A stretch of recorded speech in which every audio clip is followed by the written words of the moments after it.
Dober večer, spoštovani gledalci in spoštovane gledalke. Prisrčno pozdravljeni v še zadnji oddaji Halo zdravnik iztekajoče se televizijske sezone. Kot sem napovedala že ob koncu prejšnje oddaje, bomo nocoj spregovorili o diabetični retinopatiji, ki velja za enega izmed možnih zapletov sladkorne bolezni. Na pogovor sem povabila predstojnico oddelka za očesne bolezni UKC Maribor, redno profesorico doktorico Dušico Pahor, doktorico medicine, specialistko oftalmologije. Dober večer. Večer. Vesela sem, ker ste se odzvali povabilu, kajti res je pomembno, da nocoj osvetlimo diabetično retinopatijo, pa bi vas za začetek kar prosila, da nam malce razjasnite, kaj pravzaprav označuje ta pojem oziroma besedna zveza. Že te dve besedi, diabetična retinopatija, povesta, da gre v bistvu za posledice sladkorne bolezni ali diabetesa in po drugi strani za spremembe na organu, očesu in sicer na mrežnici ali kot ji latinsko rečemo retini. Se pravi, gre za posledice, pozne posledice sladkorne bolezni na mrežnici, ki pa je odločujoča oziroma odgovorna za naš vid. In predlagam, da se na tem mestu vendarle malce dotakneva tudi sladkorne bolezni kot take. Kaj je zanjo značilno? Kako pogosta je pravzaprav v našem prostoru? Sladkorna bolezen je v bistvu ena od najbolj zahrbtnih bolezni, zato ker lahko pride zelo počasi, potiho in brez nekih opozoril. In tako lahko dobimo spremembe na ostalih organih, ne samo na očeh, recimo na ledvicah, tudi povišan krvni pritisk, spremembe na drugih organih, predvsem recimo znana diabetična noga in vse to seveda vpliva na eno splošno zdravstveno stanje človeka. Vid je pa tisti organ, ki se mogoče včasih tudi najprej pokaže. Se pravi, bolezen je relativno zelo pogosta, delno zato, ker se prebivalstvo stara. Dokazano je recimo, da bo, ne vem, čez 20 let skoraj vsak tretji prebivalec nad 65 let in to pomeni, ta bolezen narašča z starostjo in zato je pričakovati bistveno več. Danes nekje ocenjujejo, da je že 8% evropske populacije sladkornih bolnikov. Pred leti je bila ta številka 6, pred mnogimi leti je bila ta številka 2, 3, 4, se pravi, ta trend naraščanja je vedno višji. S tem pa vse komplikacije. Ali menite, da je k temu trendu naraščanja botroval tudi sodoben način življenja, ki ga živimo danes, ali kaj drugega? To je bolezen, ki je delno vezana na starost, jasno pa je, da tudi napačno življenje, predvsem pa pretirana debelost, ki je danes kar relativno pogosta, premajhno gibanje, telesna aktivnost, tu ne mislim na te ekstremne športe, ki bolj škodijo kot koristijo telesu, ampak zmerno, redno razgibavanje ali neko fizično delo, vse tega je mogoče v današnjem sodobnem svetu manj. Stres pa sigurno, ali pa recimo eno tako, bi rekli, naporno, živčno življenje, ki si ga včasih sami tudi oblikujemo in niso krive niti okoliščine, tudi ne prispeva k temu, da bi bilo te bolezni manj. Se pravi, vse skupaj, plus jasno staranje, ki je pa mogoče tisti eden od najbolj odločujočih dejavnikov. Tako mimogrede, kateri zdravniki specialisti se načeloma podrobno ukvarjajo samo sladkorno boleznijo? Zdaj, sladkorno boleznijo se ukvarjajo večinoma družinski zdravniki, se pravi tisti, ki bolnika prvega odkrijejo in tudi v bistvu vodijo njegovo bolezen, dokler je ta v mejah obvladljivosti. Na to pa seveda internisti, endokrinologi, ki se s tem, diabetologi posebej, ki se s tem posebej ukvarjajo, s tem problemom, zlasti kadar gre za težko sladkorno bolezen, ki zahteva posebna znanja, ki pač presega kompetence ostalih nas, ki tudi to bolezen spremljamo. In če slučajno pride še do zapletov bolezni, je potrebno omeniti, da takrat pa pristopite skupaj tudi drugi specialisti. Takrat pa seveda tu pristopijo poleg endokrinologov in družinskih zdravnikov, tudi oftalmologi, jasno, za čuvanje oči in vida in pa tudi žilni kirurgi, se pravi, tu pa gre potem za eno kombinacijo v bistvu teh 4 področij, brez katerega pravzaprav pacient ni dobro oskrbljen. Koliko pa so v povprečju stari bolniki, ko recimo prvič zbolijo oziroma ko jim je diagnosticirana sladkorna bolezen? Zdaj nekje ločimo dve obliki, tip 1 in tip 2. Tip 1 je pač vezan bolj na mlajšo populacijo, začne bolj dramatično in v bistvu so bolniki že tako odvisni od inzulinske terapije, medtem ko tip 2, to je pa ravno ta problem, o katerem govorimo, to je pa bolezen, ki nastaja z starostjo. Je pa res, da nekje tam po 40. letu število precej narašča, po 50. še bolj, nekje potem pa lahko še bolje. Jasno pa je, da je odvisno tudi od tega, ali je človek res prekomerno debel, kajti takrat pač njegove zaloge inzulina enostavno ne zadoščajo in sam v bistvu sebi proizvede to bolezen, ki je mogoče drugače niti ne bi imel. Ali je lahko tudi sladkorna bolezen, ki se pojavi pri ženskah v času nosečnosti, tudi privede do tak hudih zapletov? Večinoma v času nosečnosti, o tem se danes dosti govori in to je tudi predmet številnih raziskav, lahko pride do tako imenovane nosečnostne sladkorne bolezni, ampak običajno ta ni v taki hudi obliki in je obvladljiva, potrebna je dieta, občasno recimo tudi kaj drugega, ampak večinoma ne. Drug problem pa je za nosečnice, ki so že znane sladkorne bolnice in so že imele spremembe na očeh, te pa spadajo v visoko rizično skupino. Tako da jih spremljate tudi vi, specialisti oftalmologi. Popolnoma druga situacija. Morda še beseda o prvih značilnih znakih ob samem pojavu sladkorne bolezni, kako jo nekako bolniki lahko najlažje prepoznajo? Bolniki običajno rečemo, da so bolj žejni, potem tudi več odvajajo vode, ampak ni nujno, da so ti znaki do take mere izraženi, da bolnik gre na pregled. Res pa je, da se danes že nekako rutinsko pregleduje tudi vrednost glukoze v krvi, tako da se relativno hitro lahko danes ob splošnem pregledu v osnovnih laboratorijskih preiskavah odkrije nivo in se lahko potem testi določi, ali gre pri bolniku že za sladkorno bolezen ali samo za moteno toleranco. Že malce prej ste omenili inzulinski način zdravljenja sladkorne bolezni, ali obstajajo še katere druge možnosti? Ja. Prvo je seveda zdrav način življenja, se pravi shujšanje, primerno gibanje, izogibanje vseh tistih dejavnosti, ki lahko povzročajo dvig sladkorja. Potem pa pridejo seveda zdravila, se pravi, ki nekako stimulirajo lasten inzulin, da še dela. No, potem so pa druga zdravila, se pravi, inzulin je pa nekje potem na koncu. Čeprav nekateri bolniki se močno izogibajo inzulina, ampak vsaka terapija je na določenem nivoju potrebna. Včasih se čez čas tudi sladkor uredi, sladkorna bolezen postane obvladljiva in pacient lahko preide iz inzulinske nazaj na tablete, se pravi na oralno terapijo, včasih tudi na dieto, če recimo shujša 30 kg. Pa bi lahko rekli, da je sladkorna bolezen ozdravljiva?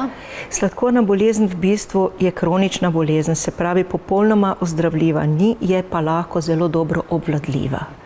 Tako da vse se da, če se hoče. Ja. Kot ste omenili že prej, sladkorna bolezen lahko poleg srčno-žilnih, ledvičnih zapletov ter zapletov povezanih z živčevjem pusti posledice tudi prav na očeh. Ali se ljudje tega dovolj dobro zavedamo? Jaz mislim, da pri nas še zmeraj ne. Še zmeraj rečemo recimo siva mrena, to se da operirati. Zelena mrena, to si predstavljamo povišano očesni pritisk, to je še vedno med ljudmi grozna očesna bolezen, od katere lahko slepiš. Medtem ko sladkorna bolezen pa še vedno ni tisto, česar bi se zavedali, da je bolezen, ki traja dolgo in zaradi tega tudi ne tako grozne spremembe na dolgi rok povzročajo lahko trajne posledice in izgubo vida. Tako da mislim, da je ozaveščenost ljudi še zmeraj premajhna.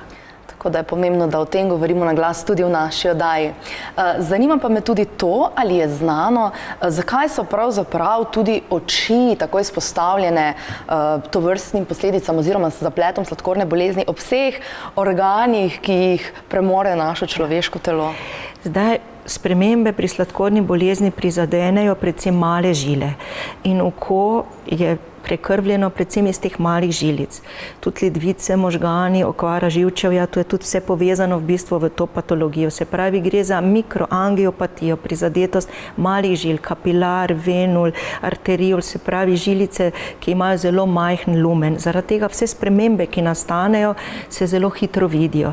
Zdaj pa oko je en zelo nežen, droben organ. Ravno prejšnji teden je ena pacientka rekla, toliko dela zaradi enega očesa, ampak oko je v bistvu, ne bom rekla, pomanjšano telo, ampak oko je res, vsebuje različne sestavine, različne, bi rekli, živčevja, materijale, živčne celice, se pravi, je res en skupek, da ne govorimo še posebej o vidnem živcu, o centru za ostrino vida, da si težko predstavljamo to strukturo. In jaz mislim, da nekega umetnega očesa ali zamenjave v tem smislu, kot drugih organov, še dolgo ne bo. Ampak okvara je pa ravno zato, ker so tu te drobne, fine strukture.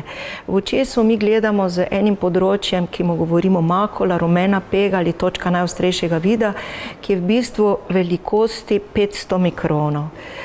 In če si predstavljate, da je od celega očesa 500 mikronov tistih, ki je za nas bistveno, da mi vidimo, da zdaj jaz vas vidim, da imate lepo obleko, da imate lepo frizuro, se pravi, da vidim barve, vidim vas, lahko kaj preberem. To je vse z teh 500 mikronov. In če tu nastane okvara, kar lahko nastane pri sladkorni bolezni, je praktično izguba vida zelo močna. Pomeni, da mi smo lahko 90% invalid zaradi izgube vida, lahko pa tudi pride do popolne slepote. Se pravi, gre ravno za te drobne, nežne strukture, ki povzročajo okvaro mrežnice. In če se še malce zadrživa pri samih okvarah drobnega žilja v različnih delih očesa, kaj je še značilno za prizadeto žilje mrežnice? Kako se to kaže navzven? Se sploh kako? Pacient ne vidi in ne čuti nič. Se pravi, pacient ne zazna sprememb, ki jih ima na očesju. Čeprav so lahko na ozadju že ogromne spremembe v smislu res že skoraj uničene mrežnice, ampak dokler center še deluje, pacient vidi. In to je ravno zaskrbljujoče, zaradi tega, ker ni opozorilnih znakov. In tu, ko nekdo reče, pa moja sladkorna je samo malo visoka, ampak ta malo visoka, nekaj let, 10 letja, pa lahko privede do nepopravljive škode. In to je to. Se pravi, ko pacient vidi, da ne vidi, da nastanejo neke motnje, takrat je po navadi bolezen že kar napredovala. Predlagam, da se na tem mestu morda dotakneva še vidne ostrine. Kako jo opredeljujete strokovnjaki? Vidna ostrina se določi s posebnimi tablicami, mislim, da vsi gledalci to poznajo, bolj ali manj je vsak že šel, če drugo neko je bil sprejet v prvi razred osnovne šole, v te tablice, da je bral znake ali slikice ali karkoli. Se pravi, to je vidna ostrina, s katero mi potem lahko živimo in smo življenjsko, bi se reklo, opravilno sposobni, ali pa, če to ne deluje, smo invalid večje ali manjše stopnje. Tako, in prav zaradi okvar v očeh, ki ste jih že prej kar podrobno opisali, lahko pride tudi do postopnega ali nenadnega poslabšanja vidne ostrine. Kaj to pomeni za bolnika in ali slednje pogosteje nastopi postopno ali kar iznenada? Zdaj, večina sladkornih, tistih, ki se zavedajo svoje bolezni in ki imajo recimo zdravnika, ki ga tudi usmerja v preventivne preglede, se tega zavedajo. Zato recimo pri teh bolnikih ni nekega nenadnega poslabšanja vida. Pri ostalih, kjer pa lahko spremembe so močno izražene, kjer imamo že razraščanje žil, ki tja ne sodijo in nenadno zakrvavijo ali dobijo oteklino v področju makule, tam pa lahko dobimo relativno nenadno poslabšanje vida. Ni pa to pravilo, da bi recimo res, kot kaj jaz vem, pri drugih očesnih boleznih naenkrat ljudje oslepeli. Pride do močnega poslabšanja, slepota lahko potem sledi. Ja, in prav to sem želela povedati, kajti poslabšanje vidne ostrine v končni fazi lahko privede do popolne slepote. Kako pogosto se to zgodi? Zdaj nekje približno okrog 1% ljudi, sladkornih bolnikov, doživi močno izgubo vida, ki je lahko recimo zaznavanje svetlobe ali obrisov, pa tudi do popolne slepote, ampak pravzaprav čisto popolne slepote, ker tu ne gre, lahko gre sicer tudi za okvaro živca v sklopu sladkorne bolezni, so te spremembe redkejše, ampak gre za močno slabovidnost in v bistvu invalidnost in odvisnost od drugega človeka. Kar je zares hudo. Ja. In sicer bi naj bila prav sladkorna bolezen tista, ki velja za najpogostejši vzrok slepote med 20 in 64 letom starosti. Drži ta podatek? Ja. Zdaj, če gledamo te podatke, ki so nam pač na razpolago od Svetovne zdravstvene organizacije, je nekje v svetu na 4. mestu recimo sladkorna bolezen za izgubo vida. Ampak, če pa gledamo ravno to aktivno populacijo, se pravi od 24. pa do 65. leta, je pa res na 1. mestu v razvitem svetu. Zdaj, če gledamo nerazvit svet, kot je Afrika, tam so še vedno siva mrena, infekcije in drugo. Ampak, če govorimo o Evropi, o Severni Ameriki, pa tudi o drugih deželah, ki jih štejemo že med razvite, pa je to v aktivni populaciji prvi vzrok izgube vida. Kaj pa po vaših izkušnjah iz vaše ambulante, iz vašega oddelka? Ali se pogosto srečujete s tovrstnimi bolniki, ki pravzaprav res dobijo tisto hudo obliko izgube vida? Moram reči, da vsaki teden vidimo bolnike, kjer je v bistvu tisti ugoden potek zdravljenja že zamujen. Zaradi tega smo toliko bolj veseli tega preventivnega programa, ki se nam je zgodil oziroma ki nam ga je država omogočila, da lahko zajamemo ravno te ljudi, oziroma da se to ne bi dogajalo. Kajti ljudje ponavadi ugotovijo, da na eno oko ne vidijo, drugo oko je mogoče še rešljivo, ampak prvo oko je lahko že izgubljeno. Se pravi, mi ne bi želeli, da vidimo te slike. Mi bi želeli, da vidimo ljudi, ki rečemo, pri vas so prisotne minimalne spremembe, če boste skrbeli za svoje zdravje, bodo tudi te izginile. In to je glavno. Pa se pogosteje zgodi, da se recimo pojavi tako huda okvara zgolj na enem očesu ali na obeh hkrati? Običajno je simetrija. Kadar pa je asimetrija, se pravi, da eno oko bolj ali manj prizadeto, v tem primeru pa gre lahko še za druge motnje, recimo za motnje v prekrvavitvah, v področju arterija karotis, slabša prekrvavitev očesa kot takega, kar še dodatno vpliva na izgubo vida. In preden nadaljujeva z najnim pogovorom, bi vas prosila, če lahko za naše gledalce skušate čim bolj podrobno opisati anatomijo zdravega očesa. Sicer nimamo tu nekega konkretnega modela, pa vendarle že prej ste uvodoma omenili kar nekaj različnih sestavnih delov očesa, jih je res veliko. Da mi oftalmologi zmeraj zelo radi rečemo, da je oko okno v telo. In to je pravzaprav ne nekaj, kar podedujemo od prejšnjih generacij oftalmologov, ampak nekaj, kar vedno znova potrjujemo. Se pravi, mi, ko pogledamo v oči z aparatom, vidimo notranjost očesa. Mi vidimo žile, stanje v bistvu žilnega statusa celotnega telesa. Če so žile spremenjene, če so sklerozne, pomeni takšne so žile v možganih, v ledvicah, v nogah. Se pravi, mi ne rabimo nobenega aparata, mi lahko samo slikamo očesno ozadje ali pogledamo v oko in lahko rečemo tako. Tu, če ni diabetičnih sprememb, ta človek je ogrožen, ta človek nima dobrega žilja, se pravi, pri njemu bo prišlo do srčno-žilnih zapletov, ta je kandidat, da se mu bo nekaj zgodilo. Se pravi, ta pogled v oko, ni samo, da radi nekoga pogledamo v oči, kajti ta stik očesni, to je nekaj, kar ne morete nadomestiti z ničim. Mogoče stisk roke je nekaj, ampak pogled v oči je pa spet, da vidiš v možgane tistega človeka. No, ampak mi, ko pogledamo v oči, pa vidimo v bistvu v stanje očesa in v eno, bi rekli, tak. Zdaj pa je ta človek zdrav, žile ima tako lepe, tako zdrave, se pravi 20-30 let se mu ne more nič zgoditi. Medtem ko ponekod pa vidimo tudi pri mlajšem človeku popolnoma ozke, zravnane, stegnjene arterije, ker je samo vprašanje časa, kdaj bomo doživeli en srčno-žilni zaplet. Ja, zanimivo. In zraven ste prinesli tudi dve fotografiji očesnega ozadja, pa bi morda tudi za naše gledalce pokazali, kako izgleda. To je primer zdravega očesnega ozadja. To je primer zdravega očesnega ozadja, kjer vidimo živec, to je ta belkasto področje, to, kar je temnejše rdeče, to je naš center, makula, to je malo širše področje, v resnici je manjše. To, kar pa vidite rdečkasto oranžno, to je pa zdrava mrežnica. Se pravi, to je naš normalno očesno ozadje. ozadje. In zraven ste za primerjavo prinesli še primer bolnega očesnega ozadja, če se lahko tako izrazim.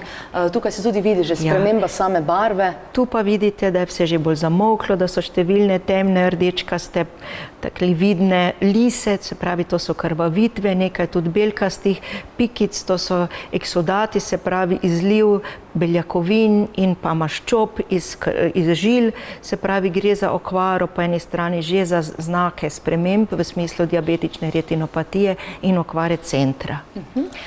Kako pa se imenuje pripomoček, s katerim si lahko pravzaprav pogledate očesno ozadje? In še to me zanima, če je sam potek preiskave boleč za bolnika? Moram reči, pri nas večina pregledov ni bolečih, zaradi tega, ker na silo ne moreš človeka pogledati, ne moreš mu pogledati oči. Se pravi, bolnik mora sodelovati in zaradi tega nekje se trudimo, da tudi če bi bilo karkoli boleče, spremenimo v neboleče. Medtem ko ta pregled očesnega ozadja sam po sebi popolnoma neboleč.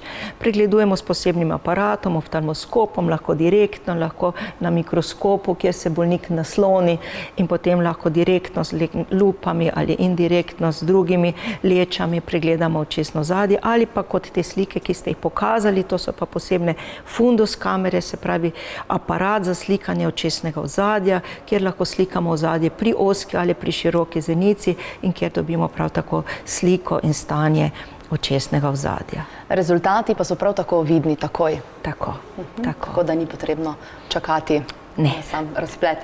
Ja, če se spet vrneva na povezavo sladkorne bolezni in očesnih težav, kdaj približno lahko opazimo prve spremembe v mrežnici? Se pravi, približno koliko let po nastanku sladkorne bolezni tipa 1 in kdaj pri sladkorni bolezni tipa 2? Kako je? Zdaj pri tipu 1 gre vse bolj počasi, tako da prvi pregledi preventivni niso potrebni prej kot 5 let po odkritju bolezni. Medtem ko tip 2 pa pomeni, bolezni je lahko že dolgo prisotna, lahko pa ni, ampak to pravzaprav ne vemo. Se pravi, zaradi tega mora biti vsak bolnik z tipom 2 čim prej takoj pogledan, da se ugotovi stanje očesnega ozadja.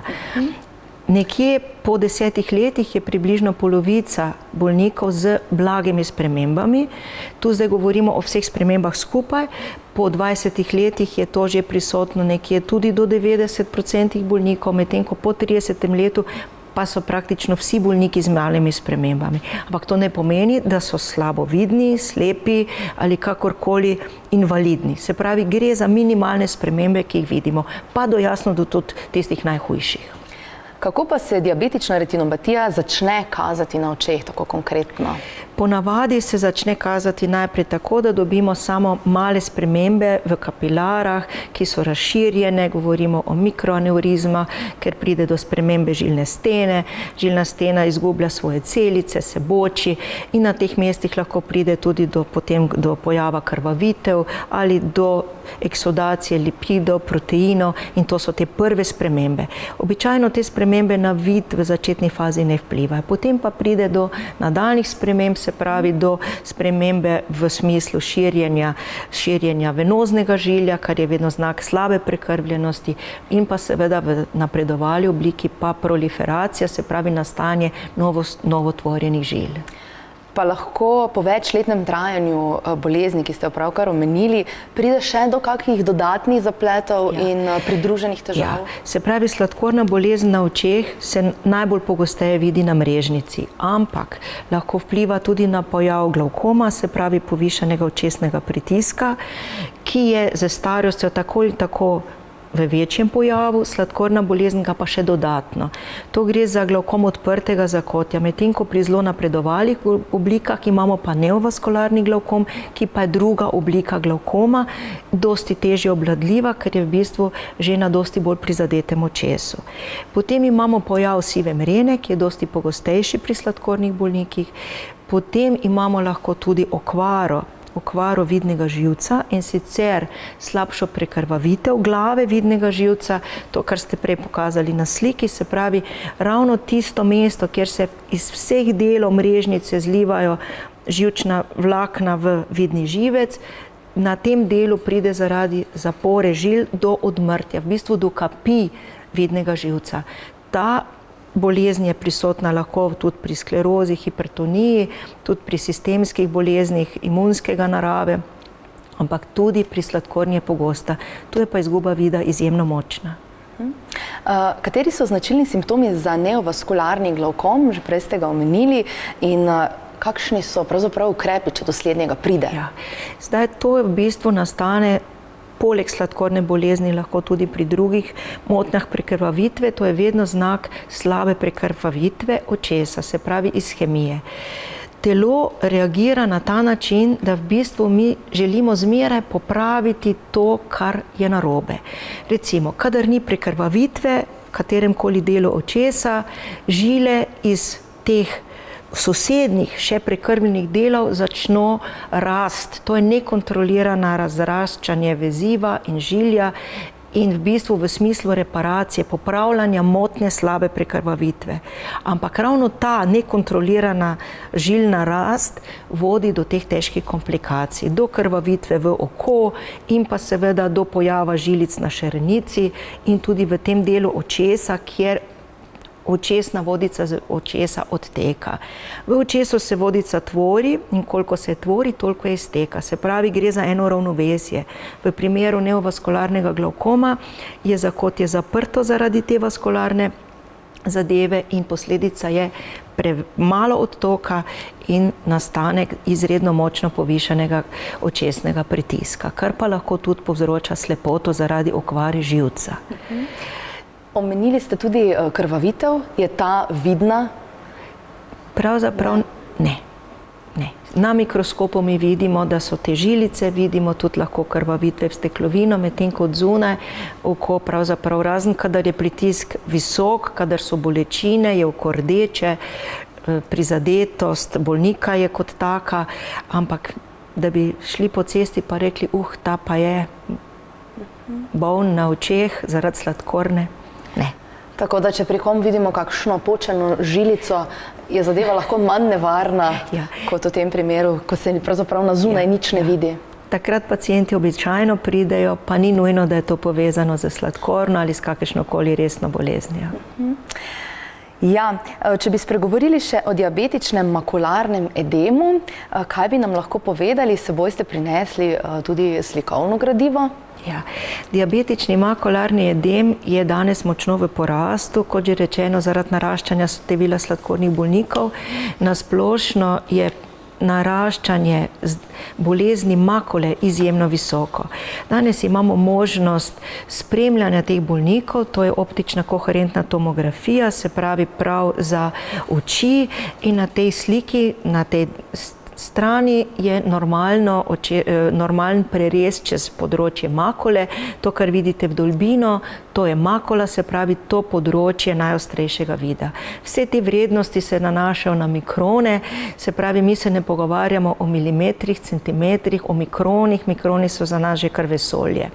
Medtem ko na drugi strani pa imate sliko enako enega in drugega očesa, kjer pa vidite, da je slika popolnoma drugačna, da je mrežnica na tem področju zadebeljena, otečena in jasno, da je funkcija takega dela očesa prizadeta. To je tipični, recimo, makularni diabetični edem. In omenili ste preiskavo, tomografijo. Nam jo lahko malce opišete, kako izgleda sam postopek? Postopek je pravzaprav podoben kot vse naše preiskave. Pacient se nasloni na posebno poličko in potem je aparat, ki to vse poslika, preskenira. To so številke, ne vem koliko skenov na minuto. Aparati so vedno bolj hitri, vedno bolj natančni. Danes je že 4. generacija. Pravkar smo dobili še en aparat, ki je najsodobnejši, se pravi, poleg te slike imamo še možnost, da kar istočasno gledamo še žile v mrežnici in v globino, brez kontrasta, in ga ocenjujemo pri živem bolniku. Moram reči, da pred 10 leti, še več, smo dobili na posodo prvi ta aparat. Mene je to pretreslo in takoj sem odletela k direktorju takratnemu, da kaj takega pa še ne. Pogled v oko pri živem bolniku, kaj takega še do zdaj ni bilo možno. In dan se lahko res vse strukture, kjer se motnja dogaja, ocenimo in tudi ustrezno zdravimo. Mogoče bi povedala še samo to, da odkar imamo možnost zdravljenja makule, je to za nas nekaj, kar pred leti ni bilo možno. Danes so zdravila, tako za zdravljenje starostne degeneracije, za zdravljenje po venski okluziji, za zdravljenje pri miopiji in pa za sladkorno bolezen. In od lanskega leta oziroma pravzaprav že od jeseni 2015 lahko zdravimo mi tudi diabetični makularni edem z posebnimi zdravili, to so biološka zdravila in v bistvu lahko močno vplivamo na ohranitev vida. Tako da lahko bi rekli tudi, da je viden izreden napredek, ki ga prinaša sodobna medicina tudi na področju oftalmologije. Kako ste pravzaprav bili kos vsem tem boleznim in diagnozam, dokler niste imeli tako natančnih diagnostičnih aparatov? Veste, včasih je bilo tako, prvič res ljudi je bilo manj za sladkorno boleznjo. To je bilo sigurno en podatek, ki ni tako zanemarljiv. Drugo, kar je, ljudje so bili mlajši.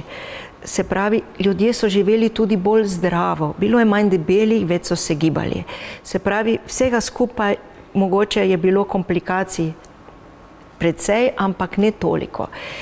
Diabetično makulo smo imeli, kot tudi drugo makulo, ampak nažalost takrat nismo mogli to zdraviti.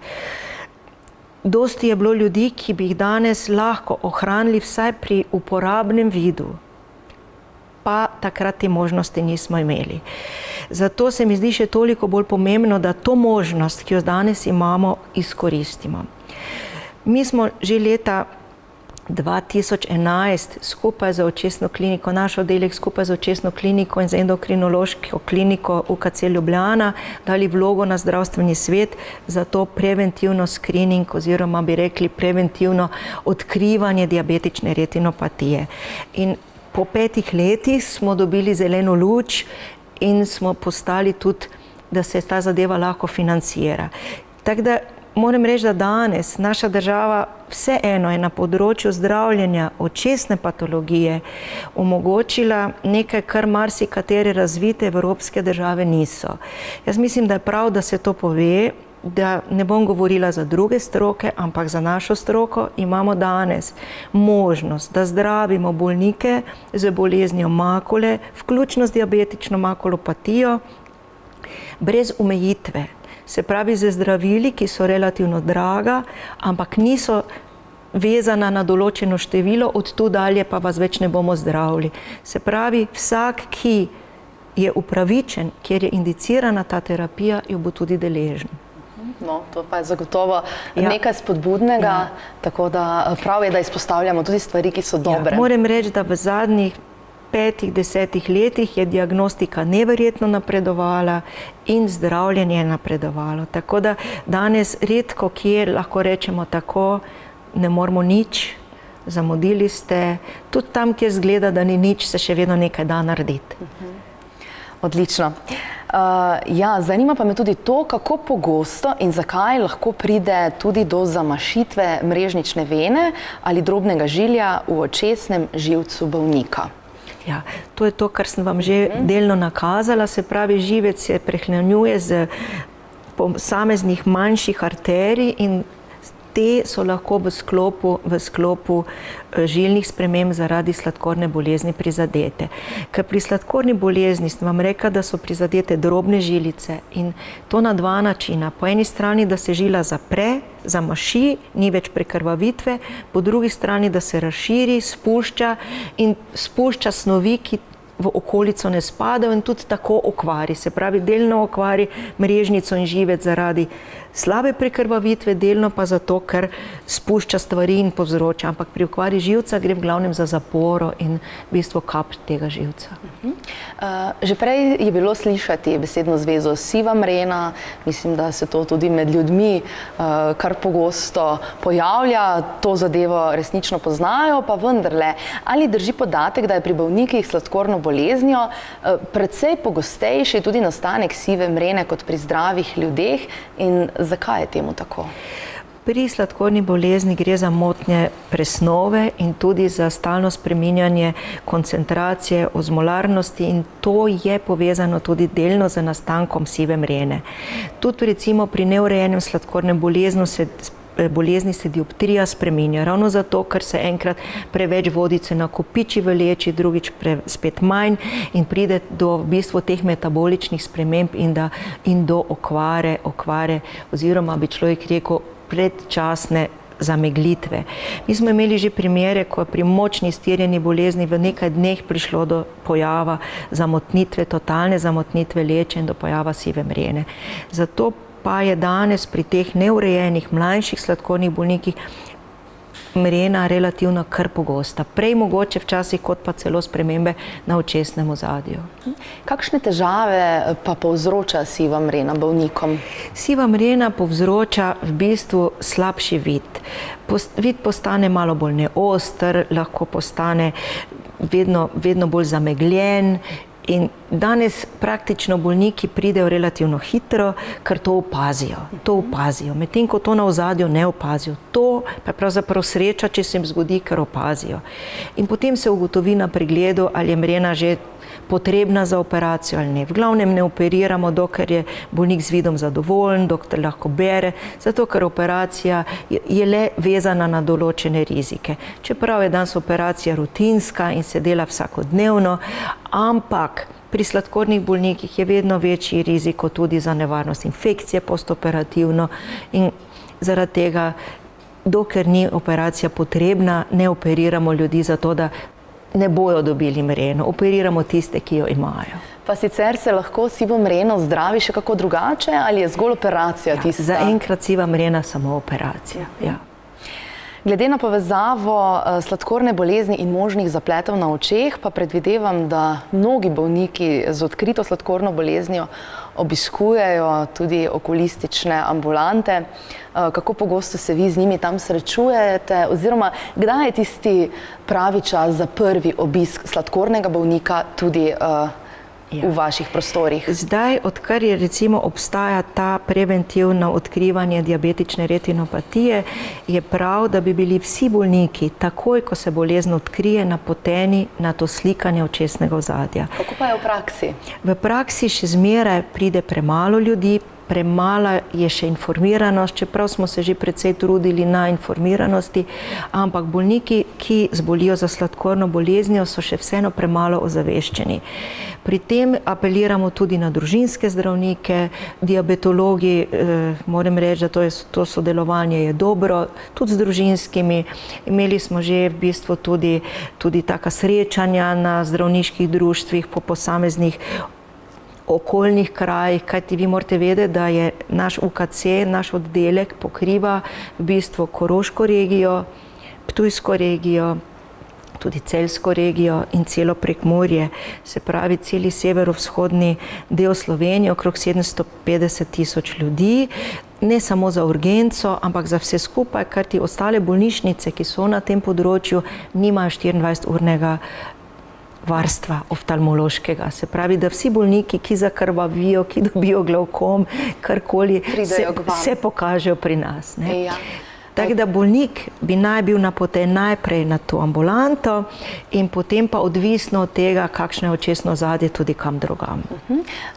Bi lahko na kratko orisali, kako izgleda takšen prvi preventivni pregled sladkornega bolnika? Ja. Kaj vsemu pregledate? Zdaj, to je bolnik, mi rečemo temu ambulanta za presejanje diabetične retinopatije. Zdaj, izraz ambulanta pomeni, nekje si ljudje predstavljajo, da tu sedi not zdravnik. Zdravnika v tej ambulanti ni. To opravlja diplomirana medicinska sestra s posebnim znanjem, ki se z bolnikom pogovori, vzame kratko anamnezo, določi vidno ostrino, kadar je ta slaba, mu zmeri dioptrijo, ponovno določi vidno ostrino in poslika očesno ozadje. S tem je bolnik pregled končal, se pravi, ta presejalni test je bil opravljen in gre domov. Bolnik dobi tudi obvestilo, da bo izvid prejel na dom nekje v roku 1 meseca, na to pa grejo vse te slike, vsi ti podatki v bazo, naš računalniški sistem, ki ga imamo v bolnišnici kar dobrega, in v tem primeru na to pa zdravnik okulist odčita izvid slike. In glede na stanje, ki ga zateče, opiše, za katero stopnjo gre, ali so spremembe ali niso, ali je bolnik primeren, da ponovno pride čez 1 leto spet na screening, ali čez pol leta, ali čez 8 mesecev, ali je potrebno takoj zdravljenje v očesni ambulanti, ali pa že kar v naši diabetični ambulanti, ali pa že kar napotitev na oddelek. Se pravi, to so pa potem stopnje diagnostike, ki jo določi zdravnik oftalmolog. Mimogrede, že večkrat ste omenili ta presejalni program, ali ima še kakšno posebno ime ali kratico? Pravzaprav ne. To so ambulante za presejanje diabetične retinopatije. Ta program, ki sem vam rekla, da smo ga dobili ze strani ministrstva in tudi preko Zavoda za zdravstveno zavarovanje finančno ovrednotili, ta program se trenutno izvaja v celotni državi v 8 centrih. Mi smo eden od teh centrov, letno imamo nekje 50 000 za celotno državo, seveda še daleč od tega, da bi naša država ta bonus izkoristila, ampak ker se vsi zavedamo, da je to v bistvu ena dejavnost, ki se razvija, ki mora ljudi komaj informirati, ljudje se morajo zavedati, da ta možnost obstaja, da imajo v bistvu bianko menico, kjer lahko z enim pregledom, z enim slikanjem zaščitijo svoj vid. In jaz mislim, da ko bo to ljudem jasno, bojo tudi od svojega zdravnika želeli, da se jih napoti v to ambulanto in na ta način bojo preprečili, da bi kadarkoli oslepeli zaradi sladkorne bolezni. In to je namen tega. Kajti zdravljenje invalidnosti zaradi sladkorne bolezni je bistveno dražje kot preventiva. Da o neprijetnostih sploh ne govorimo. Ja. Kako dolgo pa se v povprečju čaka na takšen preventivni pregled? Zdaj mi naročamo to vsak dan. Izdali smo eno trganko in na tej trganki so tudi vse osnovne informacije, tako da jo bolniki lahko dobijo. Trganko smo razposlali tudi po vseh teh okoljnih zdravstvenih ustanovah, kamor se naši bolniki zatekajo, in bolniki se lahko naročijo, tu je napisana številka, klicni center, pokličejo UKC Maribor, to če niso z Maribora 02 spredaj, na to sledi 321, to je številka bolnišnice, in potem smo si izbrali eno zelo preprosto številko 1717. In tako, da si tudi ljudje lahko to zapomnijo in med 8 in 12 uro se lahko naročijo. Lahko se tudi preko elektronske napotnice in potem jim pošljemo datum, kadar pridejo. Čakalne dobe praktično ni, nekje največ 2 do 3 tedne. In mislim, da je to glede na to, da je čakalna doba za pregled očesnega ozadja trenutno v mariborski regiji preko dopustnih mer, preko 6 mesecev v zunanjih ambulantah, v zdravstvenem domu ali tudi pri koncesionarjih, je to v bistvu edina metoda takojšnje diagnostike. Če dovolite, bi še enkrat povedala telefonsko številko za naročanje bolnikov, torej 02 321 1717. To je tista prava telefonska številka, na kateri lahko poskrbijo za ohranjanje svojega vida, tudi če so sladkorni bolniki. Sedaj pa predlagam, da se ustaviva še pri možnostih zdravljenja okvar v očeh. Kaj je značilno za lasersko zdravljenje? Ali je lasersko zdravljenje na voljo tudi v Univerzitetnem kliničnem centru Maribor? Kako poteka? Kakšne so njegove prednosti? Mora biti tudi kakšna slabost? Kot rečeno, mi imamo srečo, naš oddelek se je preselil na novo lokacijo z vso novo opremo pred 10 leti. Kljub temu, da je 10 let mimo, so aparati še vedno večina brezhibnih, nekaj aparatov smo dobili nove, nekaj tistih ključnih, o katerih ravno govorimo, za zdravljenje bolezni mrežnice še posebej, tako da smo res, bi lahko rekli, zadovoljni, kar se tiče opreme. Jasno je, da se oprema mora stalno nadgrajevati in dopolnjevati, da je vedno za bolnika čim bolj enostavna, diagnostika čim manj nevarna. Včasih je bilo potrebno za vse slikati, vbrizgati kontrast. Danes je to še zmeraj potrebno, vendar ne več pri vseh bolnikih, tako da lahko bolnika res izpostavimo rizični preiskavi samo takrat, kadar je potrebna. Medtem ko vse te preiskave so neboleče, brez kakršnega koli rizika. Lahko se ponavljajo, lahko se primerjajo in se pravi, bolnik, ki ima samo spremembe, je glavna prva oblika zdravljenja dobro urejena sladkorna bolezen. To je prvo. Potem pa vse zdravljenje še vseh dodatnih rizičnih dejavnikov, ki okvarijo žile. To mislimo predvsem hipertonijo, se pravi povišan krvni pritisk, povišane maščobe, to so v bistvu te reči, ki najbolj dodatno. To ne rečemo, da se sumira, da se sešteva okvara, ampak se kar tudi na potenco poveča. Zato je pomembno, da ostale rizične dejavnike zmanjšamo, potem bojo tudi posledice sladkorne bolezni manjše. Če pa so spremembe, da je potrebno, potem naredimo jasno lasersko terapijo, kadar gre za težke oblike proliferativne ali pa že zelo napredovale neproliferativne diabetične retinopatije, kadar gre za makulo tudi lahko laser, medtem ko pri makuli imamo pa ta biološka zdravila in pa tudi hormonska zdravila. Danes je patogeneza zdravljenja oziroma vzroka nastanka teh sprememb že znana, tako da poleg povišane vrednosti sladkorja tudi še spremembe v koagulaciji in pa vnetje kot posebna enota pojava teh diabetične makulopatij in zato zdravimo eno in drugo in tretje. Se pravi vse skupaj. Ampak kot rečeno, danes imamo možnosti in danes smo lahko res veseli. In če se še malce ustaviva pri zdravljenju z biološkimi zdravili, kako slednje implicirate v oko oziroma jih bolniki uživajo v obliki tablet? Ne, to so zdravila, ki jih apliciramo v oko, v steklovino, v tisti, bi rekli, ne prazen, ampak za steklovino izpolnjen del očesa.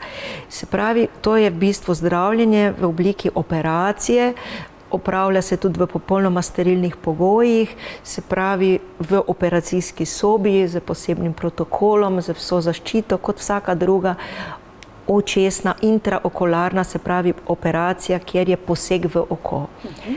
In ta biološka zdravila je dovolj enkraten vnos ali je potrebno zadevo ponavljati? Ja, tukaj imamo poseben protokol, ki je predpisan za zdravljenje, se pravi recimo pri sladkornih bolnikih vsaki mesec 4-krat, na to se pa potem ugotavlja, ali je potrebno ali ne, glede na to, kako se popravlja naša slika očesnega ozadja, ali se nadaljuje z mesečnimi intervali, ali se to podaljša, se pravi, tu so različne oblike in diagnostika se širi ali ne razširi, odvisno spet od slike. Se pravi, potrebno je nekje spremljanje na mesec, mesec pa pol, včasih na 2 meseca, če je slika stabilna, kadar gre za makulo, medtem ko pri ostalih pa potem v naši ambulanti ali pri svojem očesnem zdravniku.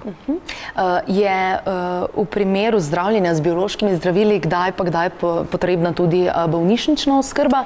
Kadar gre za ta zdravila, ne, zaradi tega, ker je to v bistvu ambulantna storitev, tudi tako je ovrednotena, tudi tako je plačana, tudi tako je prilagojeno celo naše delo. Ampak če mislite, recimo pred 5 leti mi nismo zdravili bolezni makule. Danes, oziroma če povem številke za lansko leto, smo zdravili 5000 bolnikov s to boleznijo. In vi si predstavljate, da je tedensko v naši ambulanti imamo 3-krat po 2 vzporedni ambulanti, od tega imamo samo za diabetično makulo 2 ambulanti.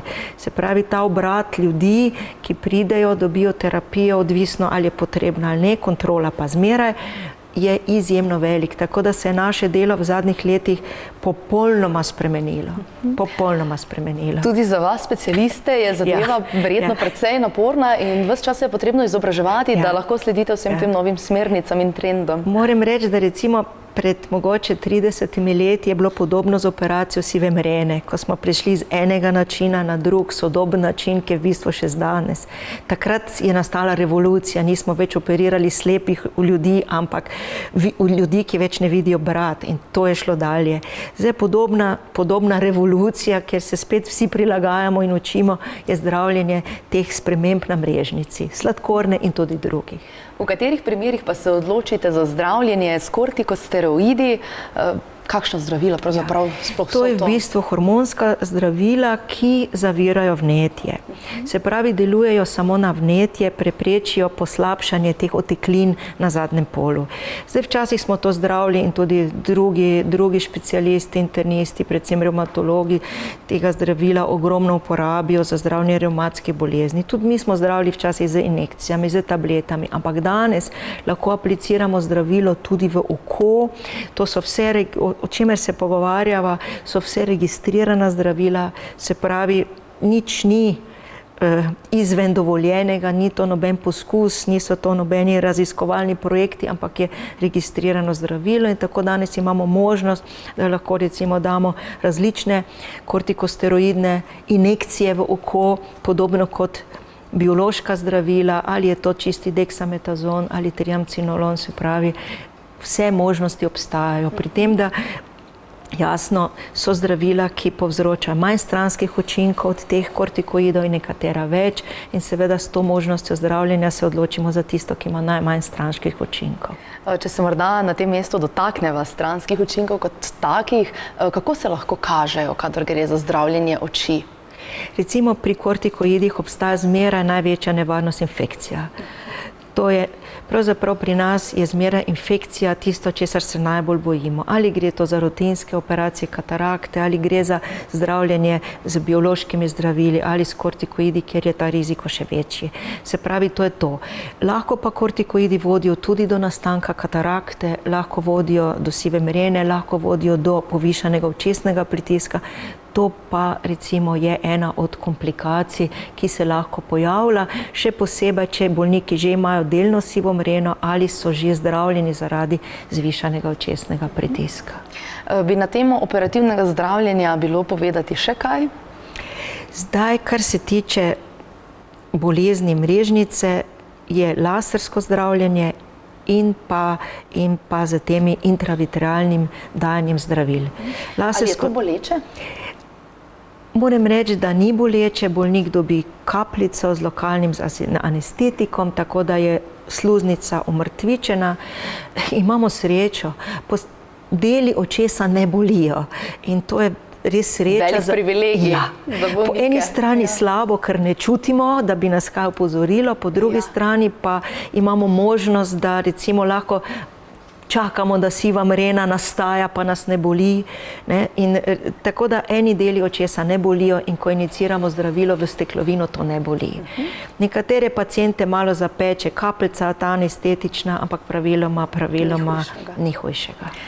Če sedaj zajameva vse načine zdravljenja, ki ste jih pravkar omenili in opisali, ali bi lahko rekli, da imajo slovenski bolniki na voljo vse najsodobnejše metode zdravljenja diabetične retinopatije? Jaz mislim, da ja. Ne bi bilo pošteno, če bi rekli, da to ni. To pa ne pomeni, da še zmeraj ni dovolj kadra, pa da smo zmeraj v eni, bi se rekla, včasih časovni stiski, pa v forsiranem, pretiranem angažmanu za to, ampak takrat je treba reči, ali se delo organizira, da se pač dela to, kar lahko koristiš več in potem nekoliko malo zaustaviš tisto, kjer ne bo posledic. Medtem ko tu, recimo pri bolezni mrežnice, tu so posledice, če ne zdravimo. In to je pa potem notranja organizacija službe in potrebe bolnikov. Prvo, kar je, so potrebe bolnikov. Od tu dalje pa se prilagaja organizacija, pomanjkanje zdravnikov. Nekako se mi ne zdi primerno, da bi to kar naprej ponavljali. Pomanjkanje zdravnikov, ve se, v Sloveniji jih je toliko premalo in to pomeni, da tudi na področju oftalmologije jih je premalo, tudi na našem oddelku nas je premalo.